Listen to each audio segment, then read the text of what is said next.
বিভিন্ন সময় বিভিন্ন ধরনের ব্যবসায়ীরা, উদ্যোক্তারা অথবা ক্ষুদ্র কোনো না কোনো কাজ করে নিজের আয়ের উপার্জনের পথ তৈরি করা ব্যক্তিরা বিভিন্ন সময় বিভিন্ন ধরনের নাচ, অঙ্গভঙ্গি, কর্মকাণ্ড করে থাকে। কেউ এটাকে বলবেন ট্রেন্ড, কেউ বলেছেন ভাইরালের ভাইরাস, আবার কেউ হয়তো বলবেন প্রজন্মগত অধঃপতন। কিন্তু আমার কাছে মনে হয় এসব আলাপের ভিড়ে আরেকটা সম্ভাবনা চাপা পড়ে যায়, সেটা হলো নীরব বেকারত্ব। একটা সময় ছিল যখন সন্তানেরা বাবার কাঁধের উপর চড়ে যৌবনের একটা অংশ পার করে দিতে পারত অনায়াসে। বাবাদের যে আহামরি উপার্জন ছিল বা সহায় সম্পদ থাকতো তাও নয়, তথাপি সেই স্বল্প আয়ের সংসারেও বাবার উপার্জনের উপর ভর করে অনেক সন্তানাদি বড় হয়ে উঠত। কেউ কলেজে পড়েছে কিন্তু সম্পূর্ণ খরচ বাবা বহন করেছে, কেউ ইউনিভার্সিটিতে পড়েছে, সম্পূর্ণ খরচটাও বাবা বহন করতেন নিজের পকেট থেকে বাড়তি কোনো টানপোড়েনের বা চাপ ব্যতীতই। কিন্তু সেই সহজিয়া সময়টা এখন আর নেই। জীবন সংসারের এখন নিত্য প্রয়োজনীয় দ্রব্যাদি আর খরচাপাতির পরিমাণ এত বেশি বেড়েছে যে স্মার্ট স্যালারির চাকরি করেও দুটো সন্তানকে ভালো স্কুলে পড়াতেই এখনকার বাবারা হিমশিম খেয়ে যাচ্ছে। এই শহরে থাকছি, বড় হচ্ছি এবং ছোটবেলা থেকে এই শহরকে দেখছি। এই জাদুর শহরে 30,000 টাকা বেতনের চাকরি দিয়ে 4 থেকে 5 জন মানুষের একটা সংসার টেনে নিয়ে যাওয়া যে কি পরিমাণের বেদনাদায়ক ঘটনা, এই অভিজ্ঞতার ভেতর দিয়ে যারা যায়নি তারা কখনোই বুঝতে পারবে না।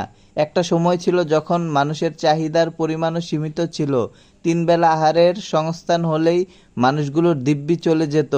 ফলে আহার সংস্থান কেন্দ্রিক জীবন ব্যবস্থাই ছিল এখানে মূল ঘটনা।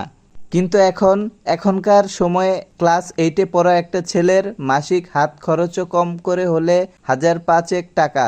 তার ইন্টারনেট বিল দেওয়া লাগে, নিয়ম করে বন্ধুদের সাথে তাকে ঘুরতে যেতে হয়, আড্ডা দিতে হয়, 2 মাসে অন্তত একবার শপিং, ভিডিও দেখার জন্য সাবস্ক্রিপশনাল, অনলাইন অফলাইন বিভিন্ন ধরনের প্রয়োজনীয় অপ্রয়োজনীয় শখের বিষয়ের বিভিন্ন খরচাপাতি সব মিলিয়ে তার যে বাড়তি খরচা, এটা বাবার উপার্জন থেকে বের করে আনতে হয়। কয়জন সন্তানই বা তা পারে?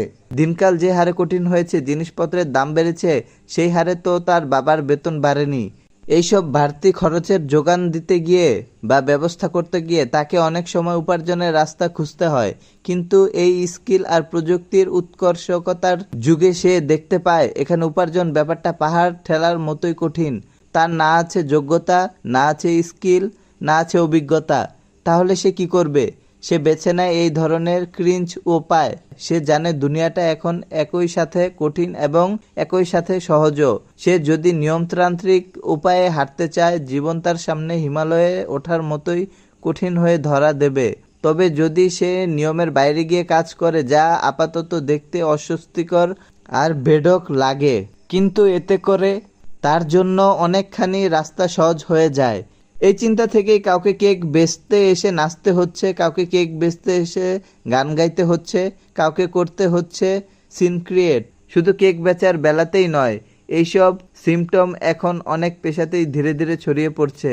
হতে পারে অনেক ক্রিঞ্জ টাইপ মনোভাব থেকে, ভাইরালের নেশায় কিংবা প্রজন্মগত অধঃপতন থেকে এসব করে। তবে এটাও সমানভাবে সত্য, ভয়াবহ বেকারত্ব এসব ঘটনার পেছনে এক বড় অনুঘটক হিসেবে কাজ করে। দেশে এক নীরব বিপ্লব চলছে, বেকার বিপ্লব। এইভাবে নিজেদের আত্মসম্মান বিলিয়ে দিয়ে উপার্জনের পক্ষে সাফাই গাইছি না, আর সমর্থনও করছি না। আমি কেবল চিন্তার একটা দিক বোঝাতে চেয়েছি শুধু। আর ছবিটাও প্রতীকী, পাঠককে ভুল না বোঝার জন্য অনুরোধ। বিষয়টা বা কথাগুলো অনলাইন বা ইন্টারনেট থেকে নেওয়া।